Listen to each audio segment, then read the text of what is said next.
बिहार विधानसभा चुनाव को लेकर तैयारियां तेज हो गई हैं। ऐसे में बिहार महागठबंधन समन्वय समिति एक सप्ताह में आकार ले लेगी। इसके बाद बैठकों का दौर शुरू होगा। महागठबंधन के मुद्दे लगभग तय हैं और घटक दलों ने अपनी पसंद की सीटें भी चिन्हित कर ली हैं।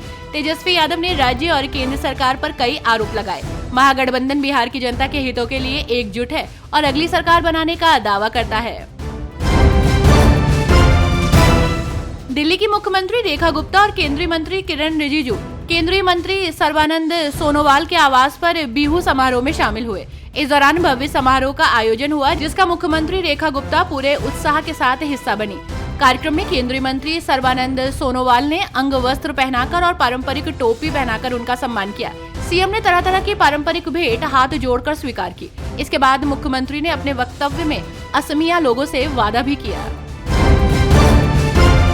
महाराष्ट्र में हलचल तेज हो गई है। ऐसे में कांग्रेस के महाराष्ट्र प्रभारी रमेश चेन्नीथला ने गुरुवार को कहा कि राज्य इकाई का संगठनात्मक फेरबदल मई के दूसरे सप्ताह तक पूरा हो जाएगा। चेन्नीथला ने कहा कि राज्य में सातारा जिले के महाबलेश्वर में सभी सांसदों, विधायकों और वरिष्ठ नेताओं का एक सम्मेलन आयोजित करने की योजना है। मुर्शिदाबाद हिंसा पर बोलते हुए राष्ट्रीय महिला आयोग की अध्यक्ष विजया राहटकर ने कहा कि NCW स्थिति देखने के लिए घटना स्थल जाएंगी और महिलाओं से बात करेंगी। उन्होंने कहा कि हमें मीडिया रिपोर्ट से पता चला है कि महिलाओं के खिलाफ अत्याचार किए गए हैं। वक्फ संशोधन अधिनियम के खिलाफ विरोध के दौरान पश्चिम बंगाल के हिंसा प्रभावित क्षेत्रों में और महिलाएं भी डरी हुई हैं। वेबसाइट लॉन्च के अवसर पर एक राष्ट्र एक चुनाव पर संयुक्त संसदीय समिति के अध्यक्ष PP चौधरी ने कहा, समिति ने 2 प्रमुख बातों पर निर्णय लिया है। पहला, विज्ञापन जो सभी भाषाओं में छपेगा ताकि सभी हितधारक अपनी राय दे सके। दूसरा, वेबसाइट सभी हितधारकों की राय लेने में सुविधा प्रदान करेगी। महासचिव इसकी जांच कर रहे हैं। तकनीक के विकास में समय लग रहा है ताकि वेबसाइट क्रैश न हो।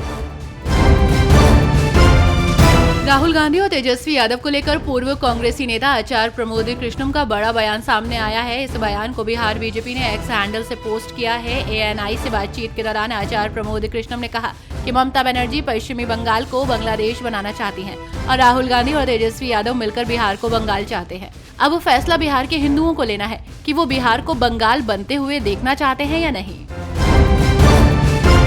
दिल्ली विधानसभा अध्यक्ष विजेंद्र गुप्ता ने कहा कि हमने ओडिशा विधानसभा मॉडल को अपनाया है।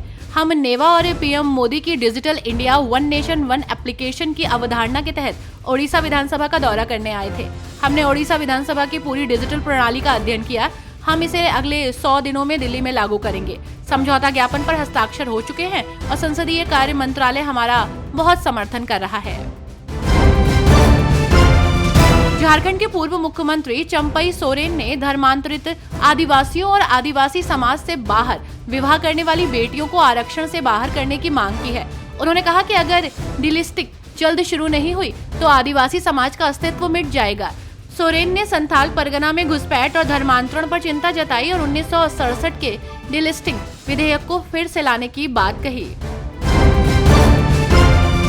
बीते दिन सुप्रीम कोर्ट ने वक्फ संशोधन अधिनियम के खिलाफ दायर याचिका पर सुनवाई की। इस दौरान अदालत ने देश को अपना जवाब दाखिल करने के लिए 7 दिन का समय दिया।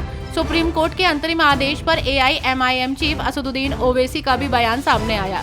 उन्होंने इसे काला कानून करार दिया। इसके साथ ही ओवैसी ने कहा कि ये कानून वक्फ को बनाने के लिए नहीं बल्कि उसे बर्बाद करने के लिए लाया गया है।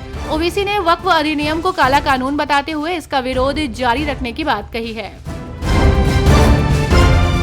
नेशनल हेराल्ड केस पर बात करते हुए तेलंगाना प्रदेश कांग्रेस कमेटी के अध्यक्ष महेश कुमार गौड़ ने कहा, वे स्वतंत्रता संग्राम का हिस्सा हैं। वे सोनिया गांधी और राहुल गांधी के खिलाफ फर्जी मामले बना रहे हैं। हम ED कार्यालय के बाहर अमित शाह और PM मोदी को ये बताने के लिए विरोध कर रहे हैं कि ये फर्जी मामले कभी भी गांधी परिवार को चिंतित नहीं करेंगे।